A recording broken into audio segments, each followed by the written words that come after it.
Hi friends, ఇప్పుడు quadratic ఈక్వేషన్లో level 1లో 16th క్వశ్చన్లో ఉన్నాం. ఇక్కడ క్వశ్చన్ ఏమంటే the number of solutions of the equation mod x whole square minus 3 mod x plus 2 equals to 0. అంటే ఈ equation మాడ్లెస్లో ఉంది. సో దీని ఒక సొల్యూషన్స్ కనుక్కోమన్నారు. నెంబర్ ఆఫ్ సొల్యూషన్స్ ఎన్ని వస్తాయని కనుక్కోమన్నారు. సేమ్ ఇక్కడ mod x అంటే ఏం లేదు, ఎక్స్ పాజిటివ్ అన్న కావచ్చు నెగిటివ్ అన్న కావచ్చు. మనకి మాడ్ పెడితే ఎక్స్ వాల్యూ పాజిటివ్గానే కన్సిడర్ చేస్తాం, అంతే. దానికి మీనింగ్ అంతకు మించి ఏం లేదు. సో సొల్యూషన్ చూద్దాం. mod x whole square minus 3 mod x plus 2 equals to 0.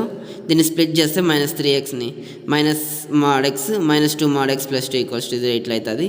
So దీనిలో mod x కామన్ దిద్దాం. mod x minus 1 minus 2 into mod x minus 1. ఇక్కడ mod x మైనస్ 1 అనేది ఒక ఫ్యాక్టర్, mod x మైనస్ 2 అనేది ఇంకొక factor. 2 factors వస్తాయి. Equals to 0కి చేసుకుంటాము.